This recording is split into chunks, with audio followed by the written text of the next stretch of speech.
Hello, hello, good evening, good morning, good afternoon, wherever you might be viewing and logging in with Girlfriends' Guide to Homeschooling. I'm Angela Jordan Perry, and we have an exciting interview this evening. I'm just going to save it until he gets on here. And I'm going to let you know we have a special guest, and it is of the male gender here on Girlfriends' Guide to Homeschooling. And so let's see, he is here. And so we are about to get started in just a moment. Woo-hoo! Cheryl, please let us know where you are at, where you are viewing us from. There he is. Woo! You all, this is an exciting show. I'm going to tell you what it is in just a second. We have Alkabulan on here, my baby brother. You all, I'm excited. Listen, all right, so go ahead and share it. Let's see, hold on, let me get it on the page. I'm going to share this and then share it. Hello. I hear my nephew in the background. It's all in the family. Hey, baby. All right, okay. Bird. Go. Take it away, please. Hey, we're going to get this in some places. All right, let us know where you're logging in from, and we're going to get started. Hey, this is exciting night. I hope I can just contain myself, you girls. Girlfriends, guy friends. So excited. Okay. So, all right, I have shared it onto Girlfriends' Guide to Homeschooling onto that page, so you can take the link if you can, or Indy can, and get it onto your personal page, to your groups, and okay. We'll be ready. All right. Let me see. All right, girlfriends. Okay. We're gonna share it. Cool. All right, Indy's gonna share it. She got it. All right. We're gonna rock and roll it. All right, girlfriends. Let me know where you're coming in at. Holla at us. Holla at me. Holla. Let us know where you're tuning in. So good afternoon, good morning, good evening.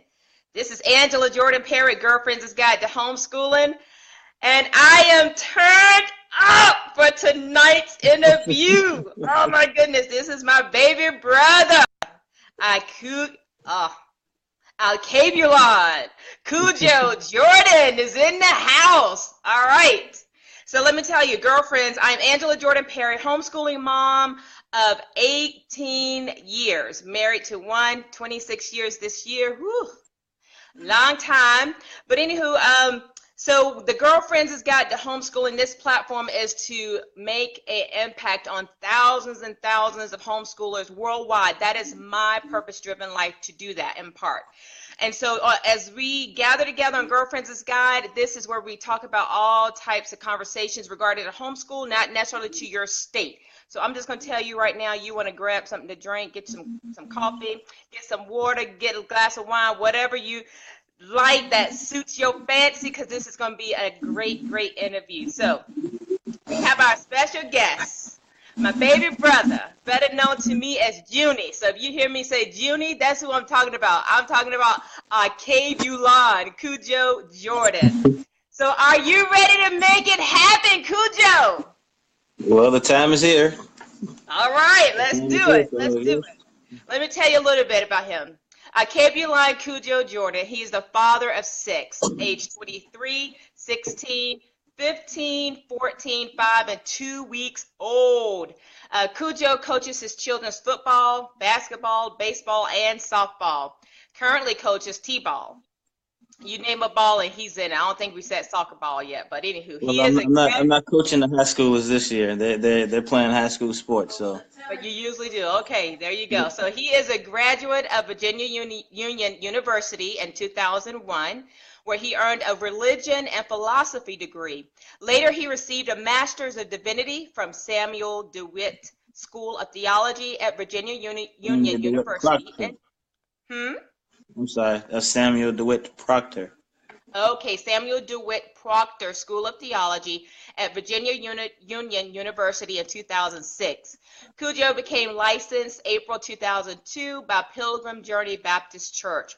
Also, Kudjo has taught in public and private school sector from 2004 to 2015, grades 2nd to 12th, and he's an amazing teacher. Just love it. So he and his wife, beautiful Indy, are founders of A.F.R.I.C.A. That's an acronym for the Association for Revitalizing the Interest of African Americans, where they The celebrate. interest and concerns. Huh? The Association for Revitalizing the Interest and Concerns of African Ah, Americans. you forgot that. Okay, the association, what he just said right there. I would try to. So the Association for Revitalizing the Interests and Concerns of African Americans, where they sell and promote cultural products and self-reliance collaboration among Blacks home and abroad. Kudjo started his homeschooling journey in the fall of 2015. So if any of you missed this introduction, this is my baby brother. He is in Virginia. That's where he's at. So Kudjo, Junie, my baby brother, I just gave these girlfriends and guy friends a little bio about you. But please tell us a little bit more about yourself and how you actually got started in homeschooling. Well, I guess the idea of educating, it started as a project. I guess my second to last year in grad school. It was kind of last minute, but it was from the heart. And I was presenting a new model for evangelism. And my new model wasn't traditional. My comprehension of evangelism was more than giving people Jesus Christ.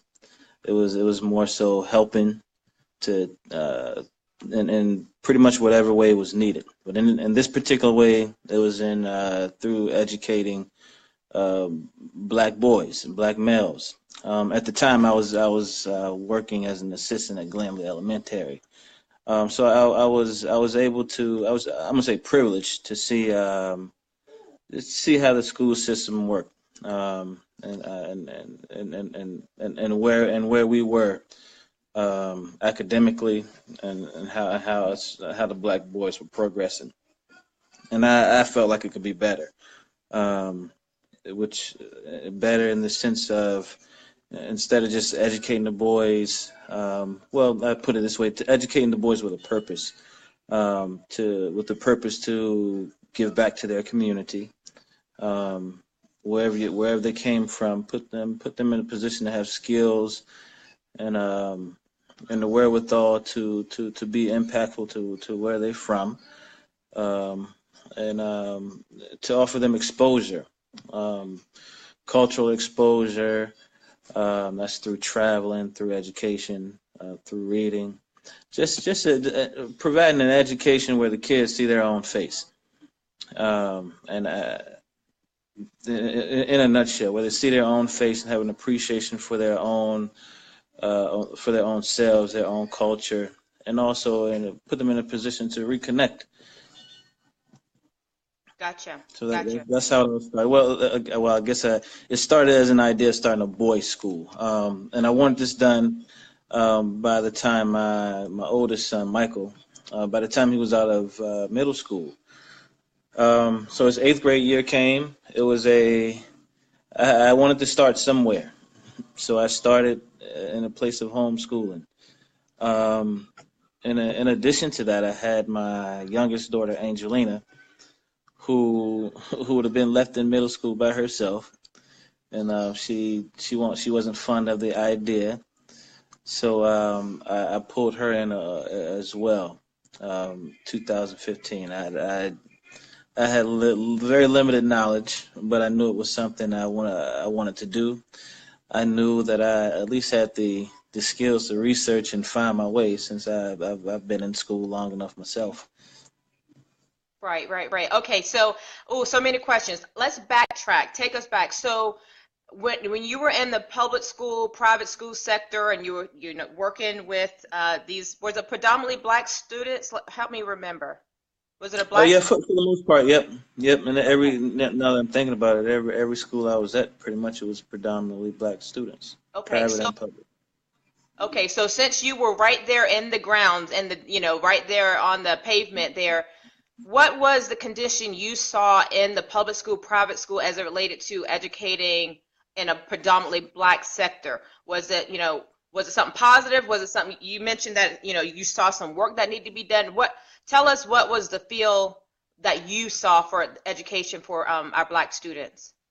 Well, I went in as I guess specifically working with an exceptional ed area, special education.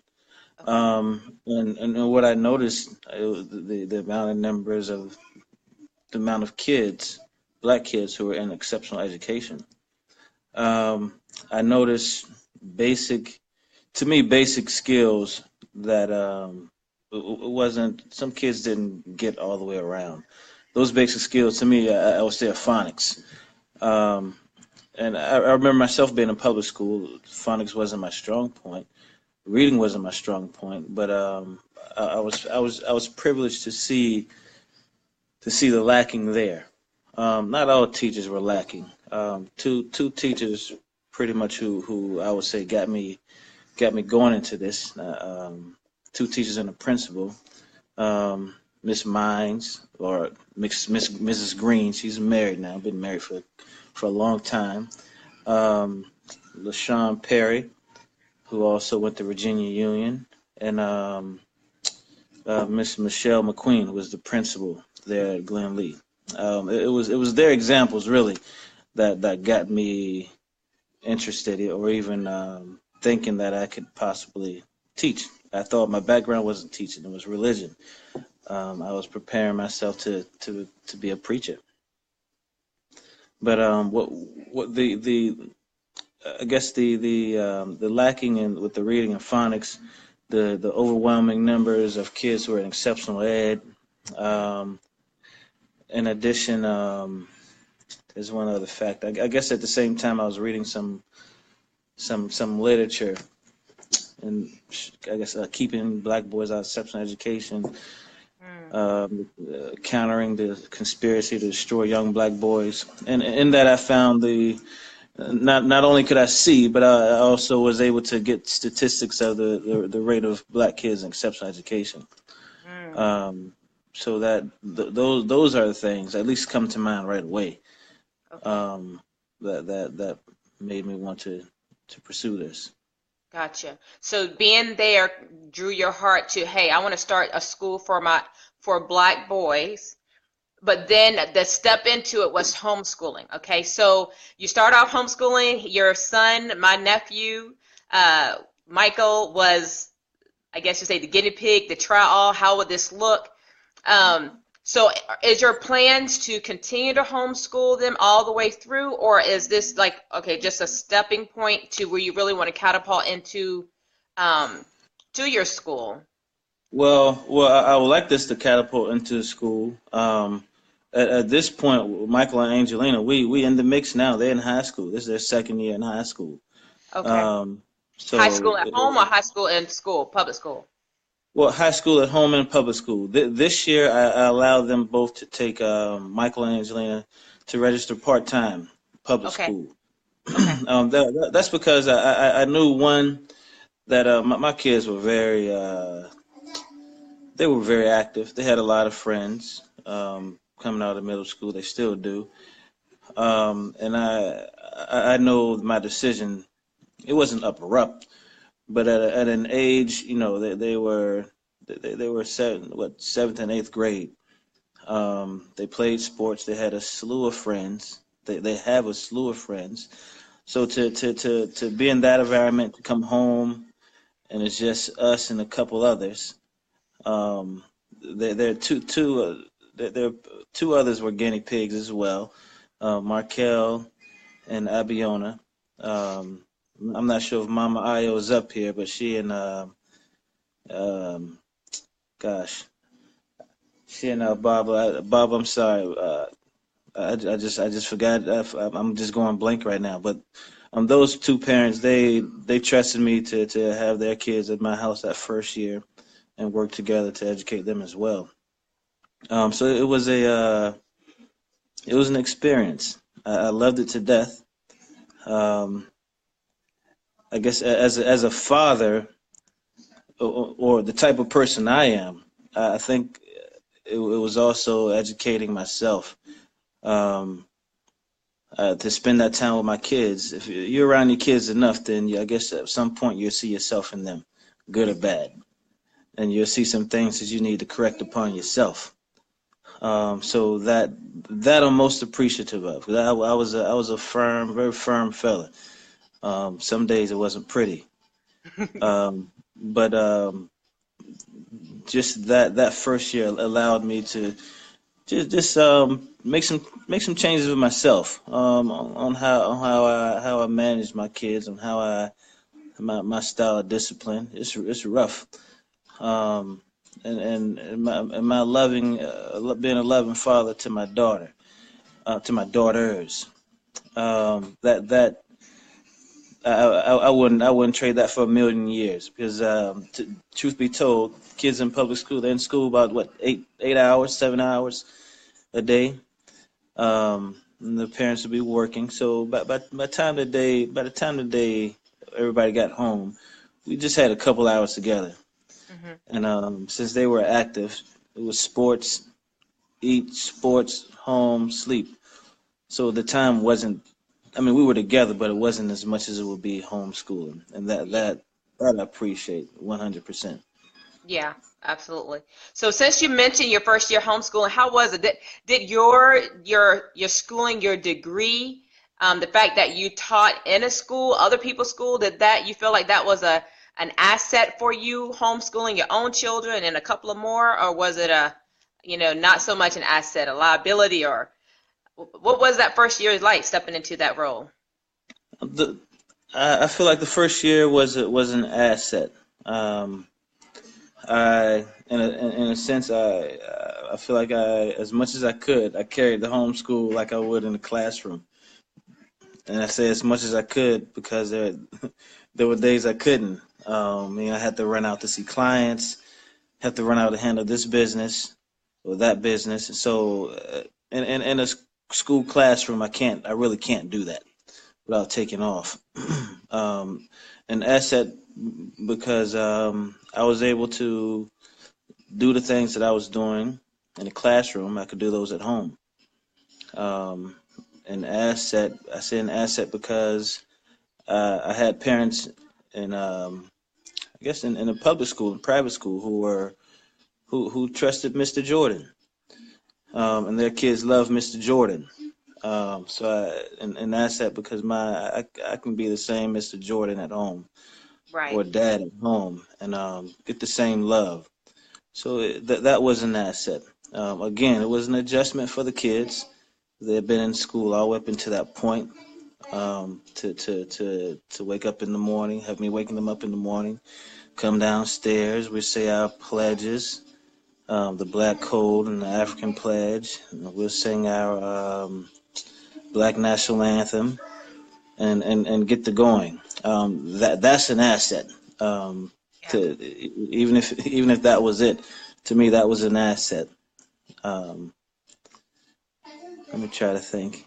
Yeah, there may be some other things that slip in my mind, but those are the things that I can say made homeschooling an asset for us. Well, let me let you all know, girlfriends and guy friends that's up here. This is my baby brother, Kudjo. So he just had a baby. That's 2 weeks old. He didn't, but his wife did. So they had a baby just 2 weeks old. So he's a little sleep deprived. And so if he says it's slipping my mind, just know that he just got some fog in there from baby sleep, lack of sleep. But this is my baby brother, you all. You all make sure you hit the share button, get this out. We're going to dig a little deeper and some more questions for my baby brother, Kudjo. You all share, give him some hearts, give him some love. Let him know you're hanging with him on this conversation. So, Junie, I wanted to see. There we go. So, Junie, so a lot of a lot of families when they start homeschooling, one of the things that, and I specifically tell all my families who are part of my association to, go through a period of deschooling, get out of their minds what school, public school looks like. Did you feel like that was something that was necessary for you coming from that background? And then with the idea of, planning to start your own school, did you feel like deschooling was necessary or even important to think about doing? I didn't originally think about it, but it did find its way into what I was doing. Um, Even now, I struggle with the idea of, man, I'm not structured like I would be if I was in the classroom. Meaning, particularly at Richmond Prep, I had a time schedule on my board, just behind my door. So by 9:30, we was doing one thing. 30, 45 minutes, it was to the time. We was moving on, ready to do another thing. Um, every day lunch was at the same time. So it was a pretty strict schedule. Um, I, I feel like, I think one thing I battle with myself, even now, I'm like, man, I don't feel like I'm giving my kids the all as if I would in the classroom. But then there are days when they'll come to me, it's like, Dad, remember you made us read this book? Oh yeah, we learned about that in the book you made us read.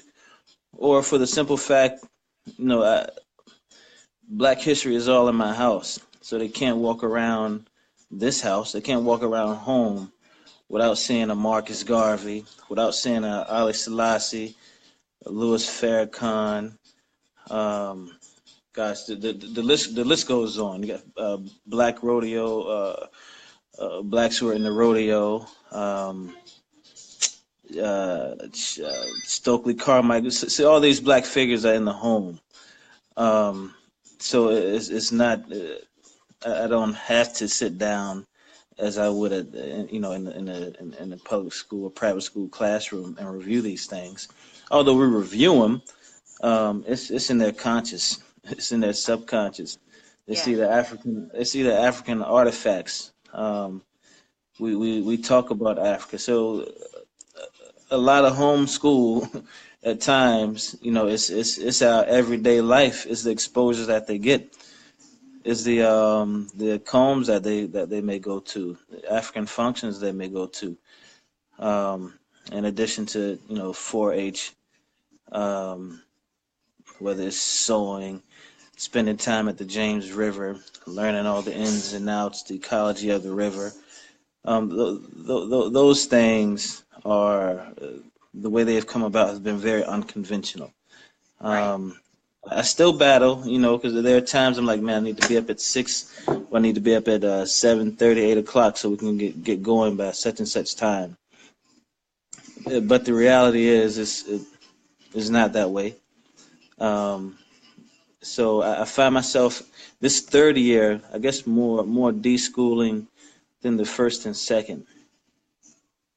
Gotcha. Let me ask you this: since you've been homeschooling, this is your third year. This year right here is third year. Hmm. Take us to your worst day of homeschooling. Your own kids and the other two that you had in your school. What's your worst day that was so bad you almost like, look, I'm done. I'm sending y'all back to public school all day long. But you didn't Um, do it. And so, this is why you this amazing homeschool dad that you are. I don't know if there's been a moment where I would say I want to send them back to school. Well, then again, I take that back. Let me in homeschooling, I've come to realize that my son and I are so much alike. Hmm. Michael, Mm-hmm. probably all of them have characteristic traits of myself that we share. But there have been times where my son has plucked my nerves royally, to but I realize it's no more than myself. So those nerve pluckings, yes, I guess you can say I've been tempted.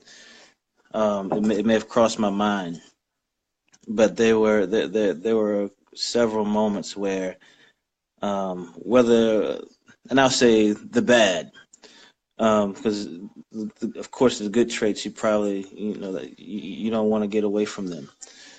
But some of the gestures, some of the demeanors that my son would have, it's giving me back who I am. And at times it was hard to deal with.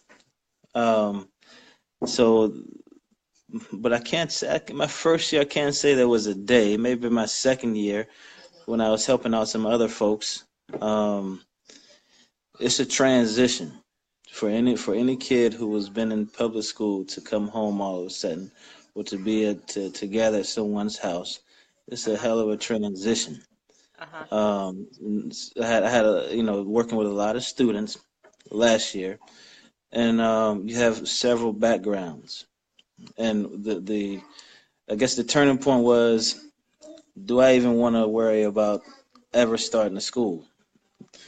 Do I ever want to start a school for boys? Because if it's like this, um, maybe I don't want it. To be truthful, there are things that whether home or wherever the kids are, they get exposed to things. Mhm. Period. Mhm. Whatever those things are, good or bad, whether they homeschooled or whether they in public school, kids around stuff, see stuff. They're gonna pick up things.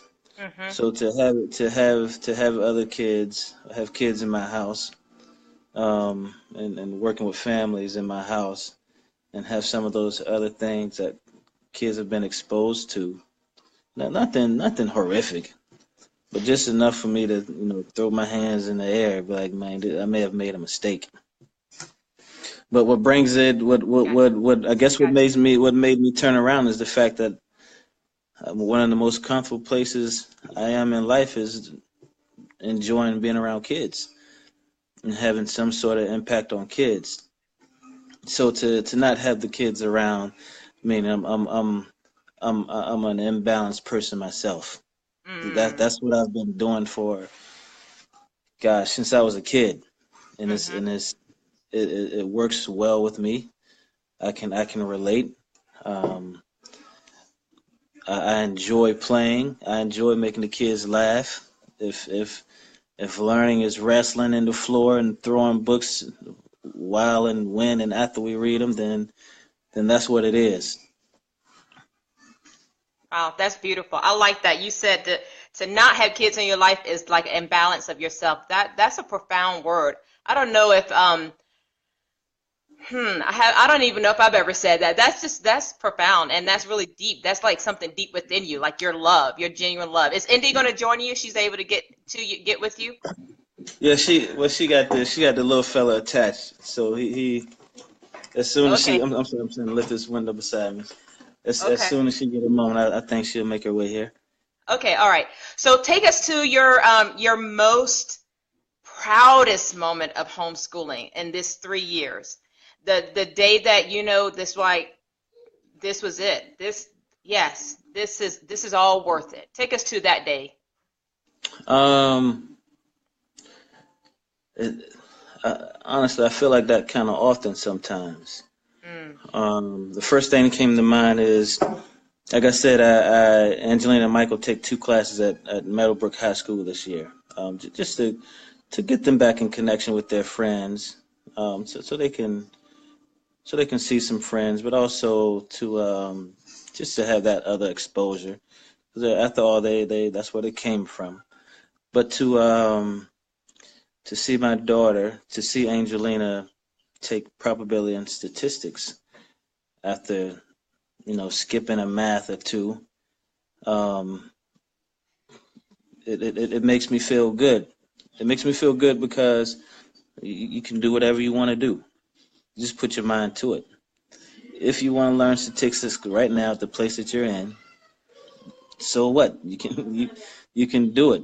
I mean, it's you may have to do a little bit extra, but you can do it. And she's shown that she can do it. wow. Both of them. I think they Angelina takes physics and probability and statistics, and Michael takes driver's ed and physics. Okay, in But school. in school, Okay. um, So a moment like that to see them excelling, and to see them taking, at least see Angelina taking up the challenge, um, and and taking it well. It's been tough, but she's been taking it well. She can do it, um, and that makes me proud to see them succeed like that. Now these type of moments happen all the time for me. To to have them quote something that they've read in one of the books. I think one of the books most often is Destruction of Black Civilization. To hear, Dad, we read about that, and they hear a conversation going on. They see some news, or they see a lecture. Dad, we read about that. I remember that. Um, or just be the interesting current events. Um, to see their interest, and to see that they are aware of what's going on around them. So it's an all the time thing. To watching them sit down and go over lessons themselves before they come to me, Yeah. particularly math. To watch Michael for hours work on algebra 2, and to do well in it.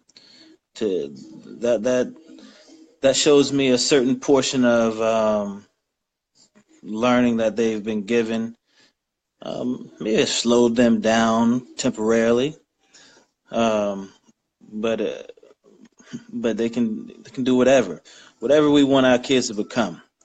I'm a firm believer. Whatever we want them to become, we just speak it, or put them on that path, and they will. And they do it. Yeah. Um, Sometimes it's just a little guidance is needed, and sometimes a kick in the back, and some harsh choice words. But as long as we're keeping them on path, um, I believe in that, and that those moments have made me proud to be doing what I'm doing. Mm.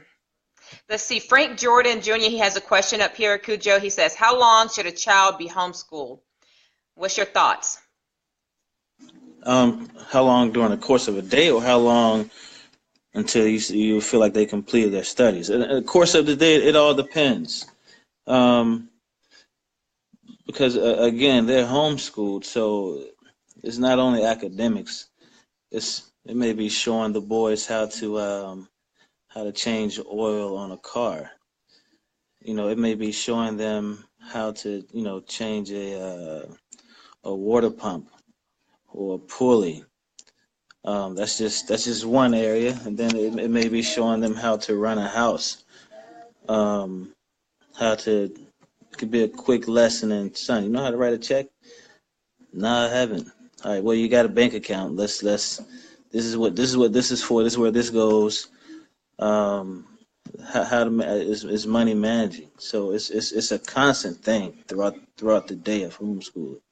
So there may be days where you sit down for a couple hours. There may be days where you don't sit down at all during the day. We'll sit down at night and go over whatever book that we need to go over.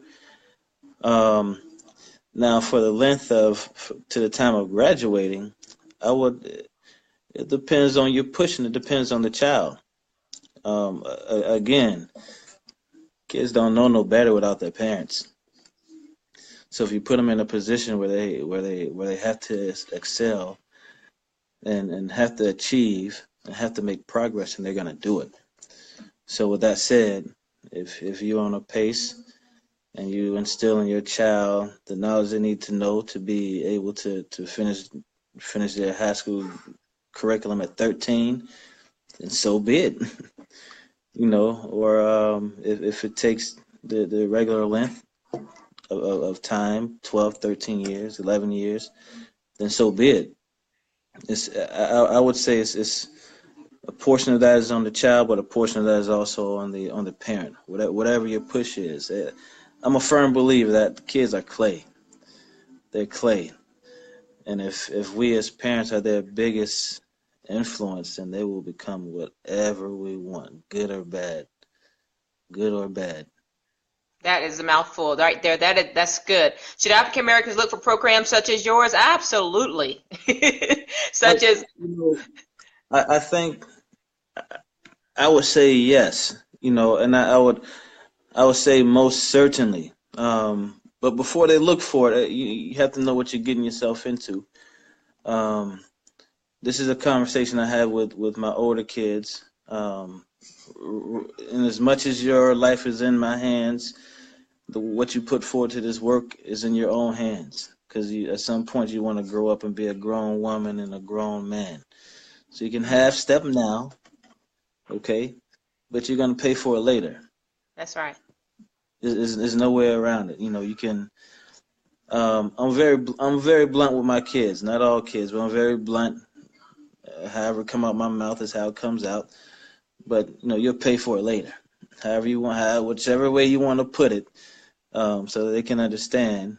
If you don't take this serious now and recognize the benefit of what you have in front of you, you'll pay for it later. You don't want to be a grown 30-year-old, 38-year-old man, reflecting upon when you were homeschooling, you didn't make the right decisions, or you didn't put yourself in a position to excel and do well. You want to put yourself in a position to excel and do well. That's what this is about.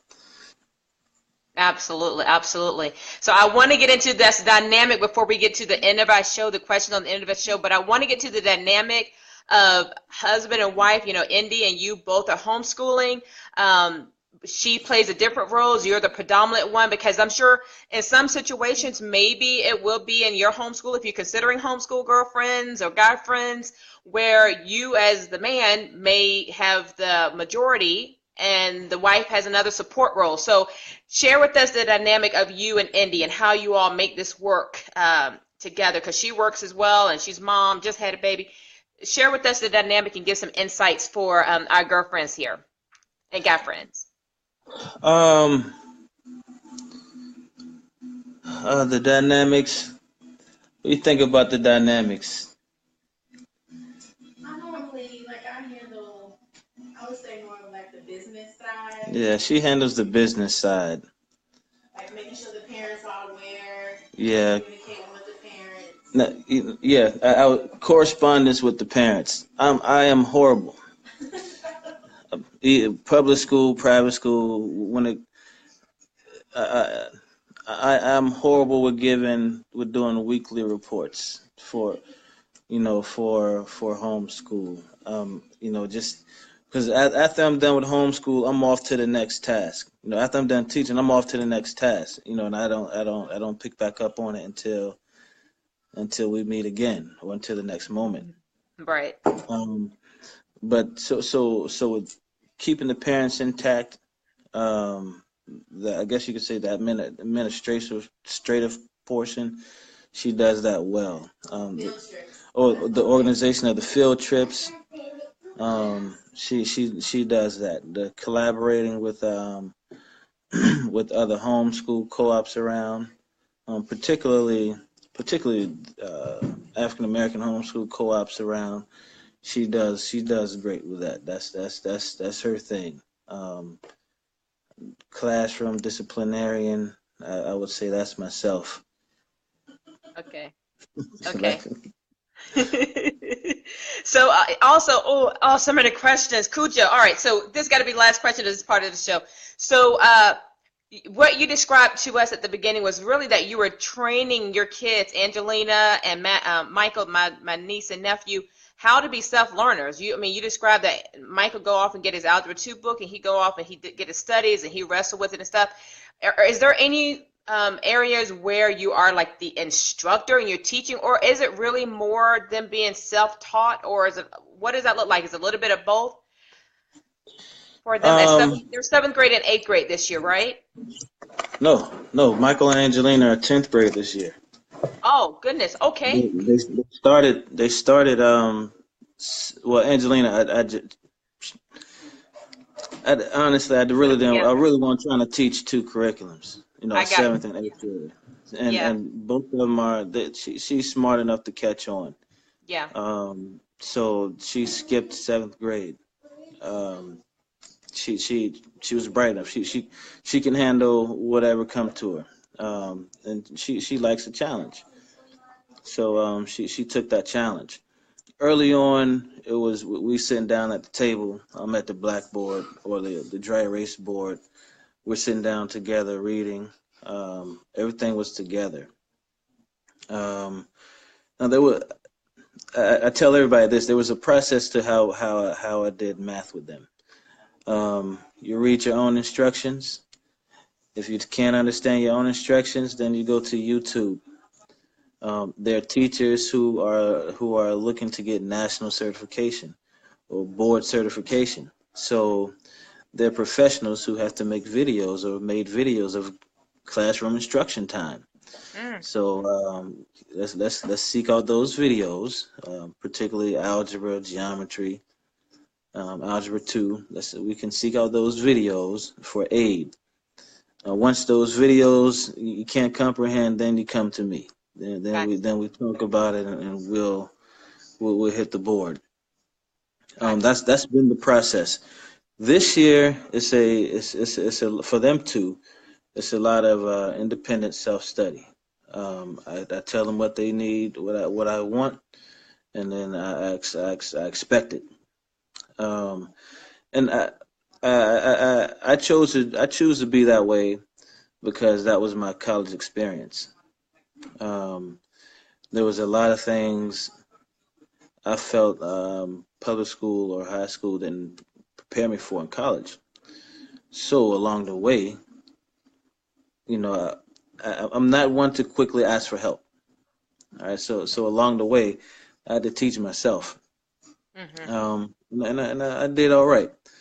Could have done better, of course, but I think I did pretty well. So for those purposes, I'm adamant about them being researchers, because I think no matter what the field you're in, if you have some fundamental skills on how to search and find scholarly information, then you have it.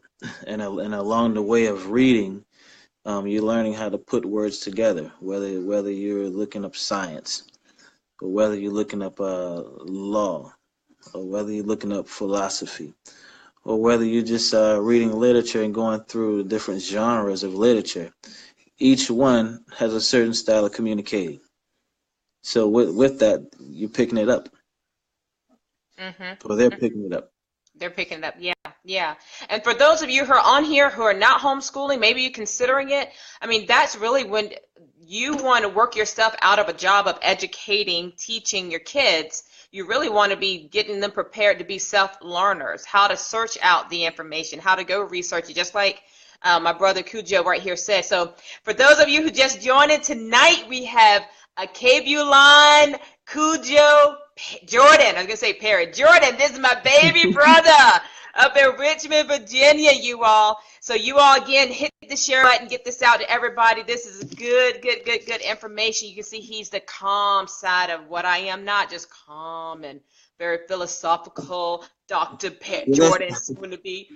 The kids will probably tell you something else. Okay, all right. So at this moment, he's very subdued and calm. Okay, so I'm over here like, ah!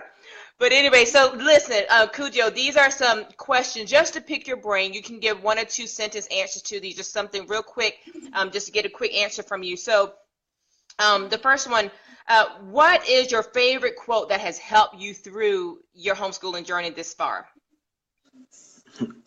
You can accomplish what you will. Okay. That's that's from Marcus Garvey. That's the first thing to come to mind. But you can accomplish what you will. Self-reliance, self-esteem, self-respect. Beautiful. What is something that's unique with it that you have implemented in your homeschool that you're quite proud of? This is the Jordan unique something that you have added to your schooling. What's something unique that I guess we do? I can't.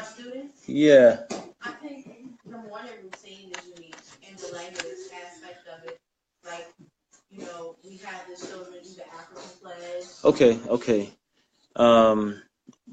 And they mentioned the morning routine, which is the kids, they do the African pledge. They say the African pledge. They say the black code. If you don't know those things, just look them up. They say the black code, and then they sing the black national anthem. Now, honestly, this year I haven't been as sharp on it as I was 2 previous years. But this fella right here, he constantly reminds. If we forget, we didn't say our pledges. Good choice, Dad. Good choice. I think that's a good choice. I mean, that's very unique. I don't do that in my homeschool, so that's very unique. And you know what? I'm going to look into that. So thanks for sharing that. What is a curriculum or a CD or a book that you have in your homeschool library that you think every homeschool, particularly every black homeschool, should have in their schooling?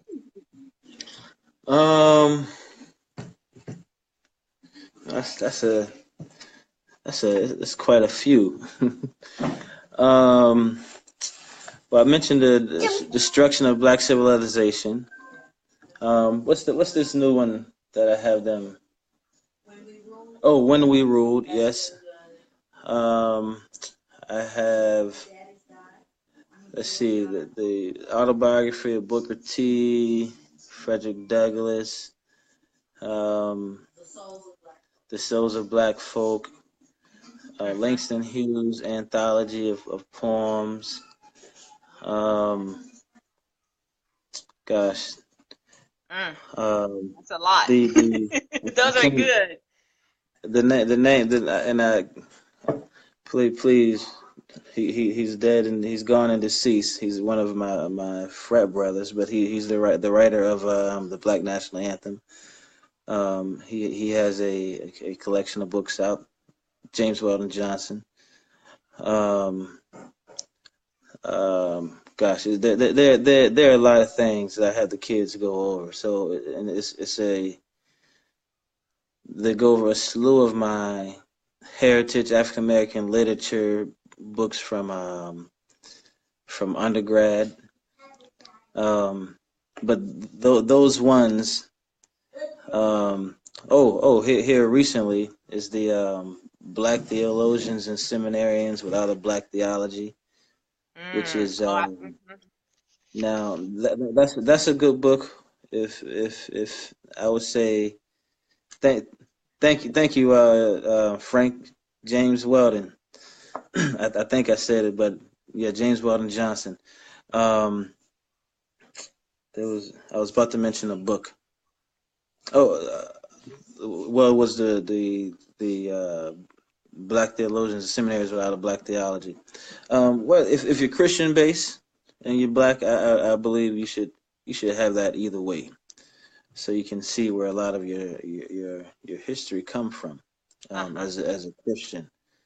But those are the ones that come to mind right now. Those are good. Philosophies and Opinions of Marcus Garvey. I have the writings from Martin Luther King.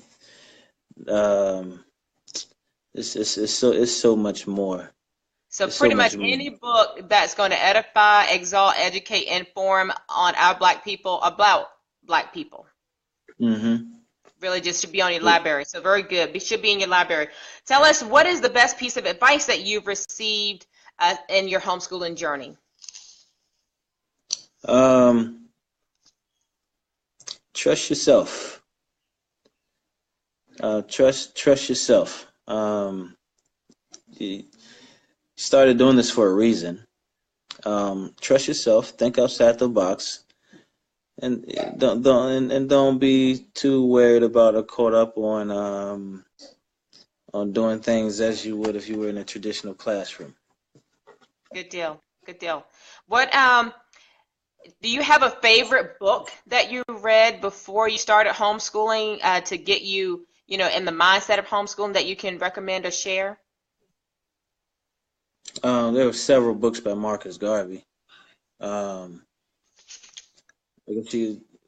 guess a place to start with that would be the Philosophies and Opinions of Marcus Garvey. writings by Kwame Nkrumah. Also, writings and lectures from Ali Selassie. And then there's a slew in between. There's videos of Fred Hampton. There's Stokely Carmichael. Gosh, it's so many names. I don't want to name the traditional names that everyone knows. One in particular was the Blueprint to Black Power by Amos Wilson. But I can say anything by Amos Wilson. Okay. Yeah, there's a slew of things. I would have to go and look on my shelf to continue. That's good. That's good. You all hit rewind, and go back and listen to these again. That's a whole list. I couldn't even get all of them, but those are good. Quite a few of them I've heard and read. Some of them I had, so I would definitely be getting those too. So thank you, brother, for sharing that.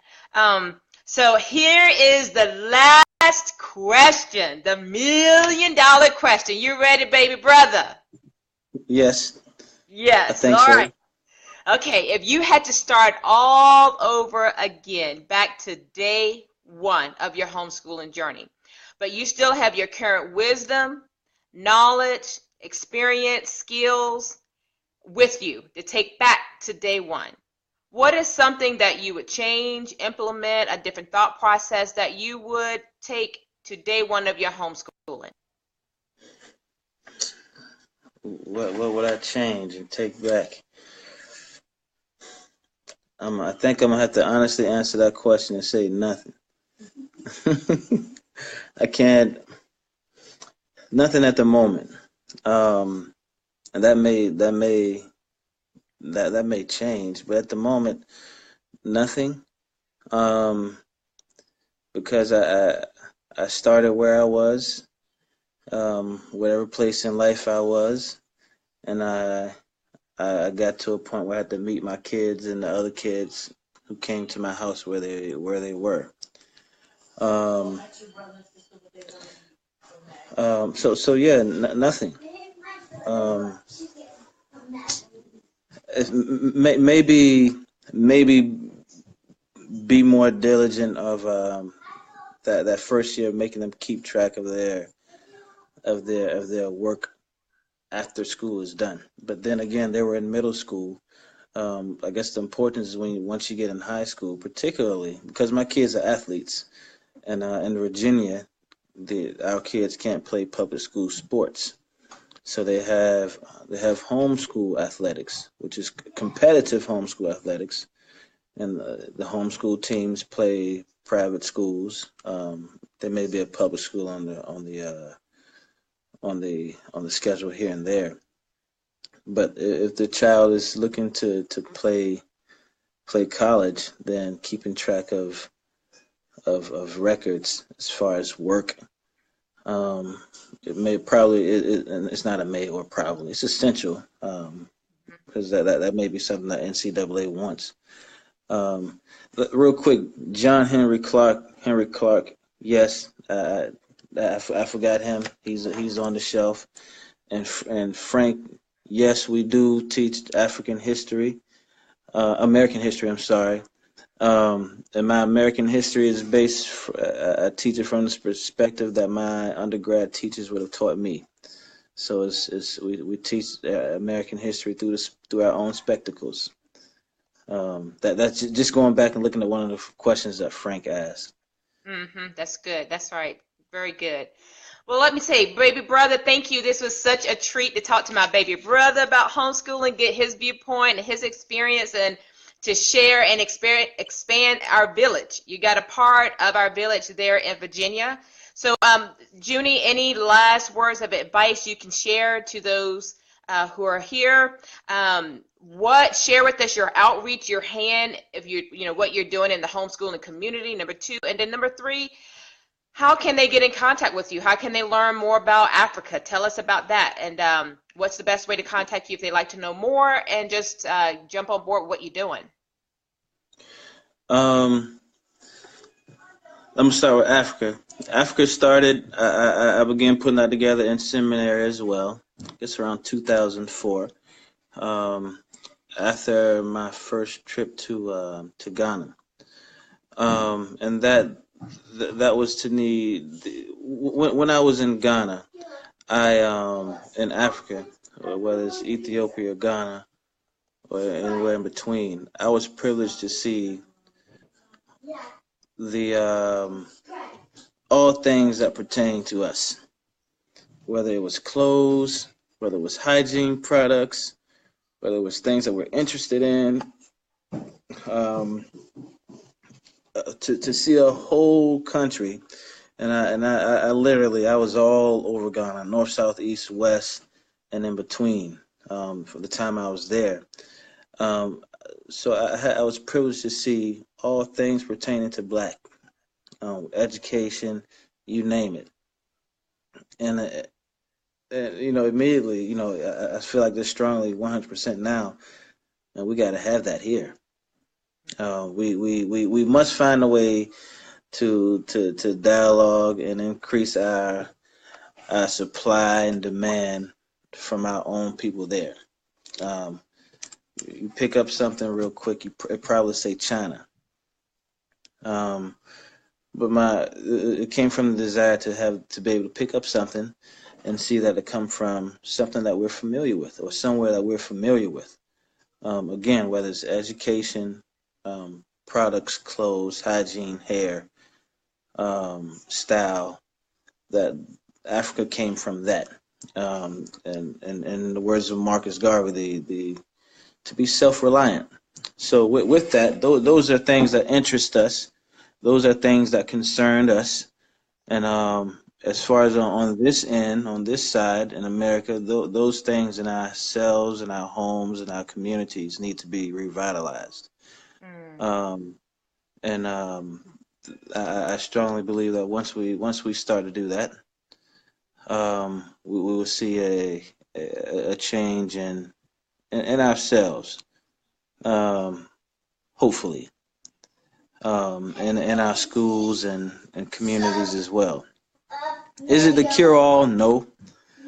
But if you can have a product that was specifically from you or for you, made by folk who are similar to you, why not get it? Oh, and why settle for some of the stuffs that they have here? Um, there was another part to the question. I'm sorry. Yeah, What was so it? what is your outreach? What is your hands into in the homeschool community that those can connect with and join in with? And then what is your last words of advice for everybody?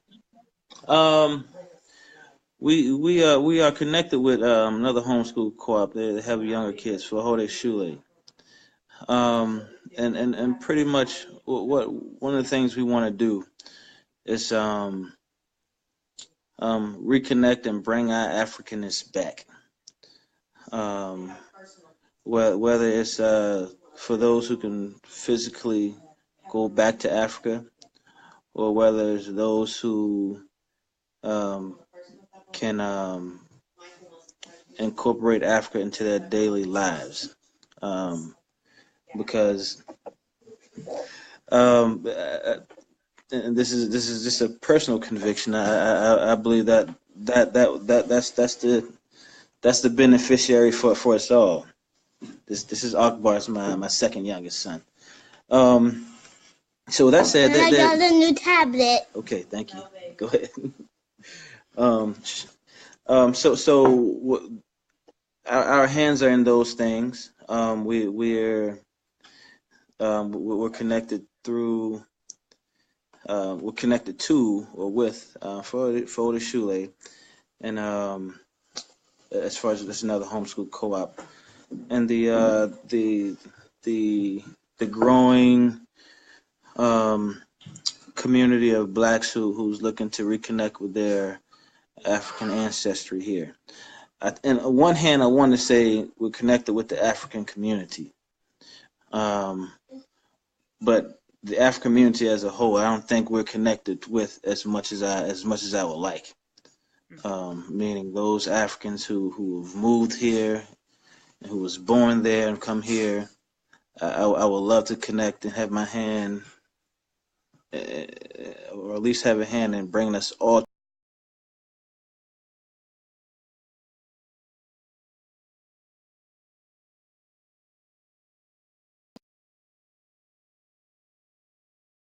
That being our culture and our heritage. Oh, did you freeze up? Yeah, we're up. You said you would like to play a part in bringing them all. You got this.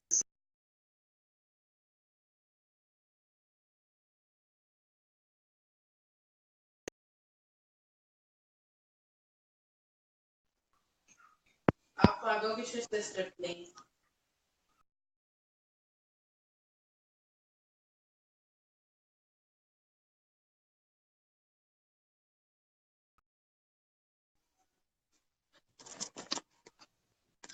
Uh,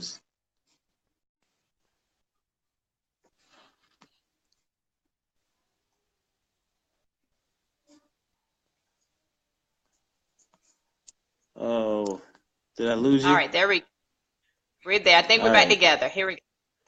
All right, Okay. we're gonna get this last bit out. Yeah, you were saying you would like to see your hand in bringing them back to, I guess you're gonna say back together, more Africans. What were you gonna say on that last? Well, for the, and this is just a personal opinion, I could be wrong.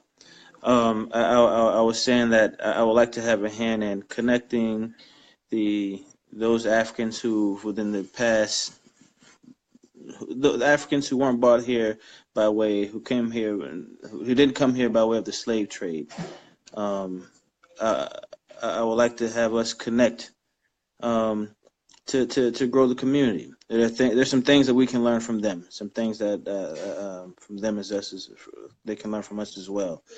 But for the most part, the other homeschool co-ops that we connect with here, I guess there's a strong intention to reconnect and be who we were, be who we are as Africans. Gotcha.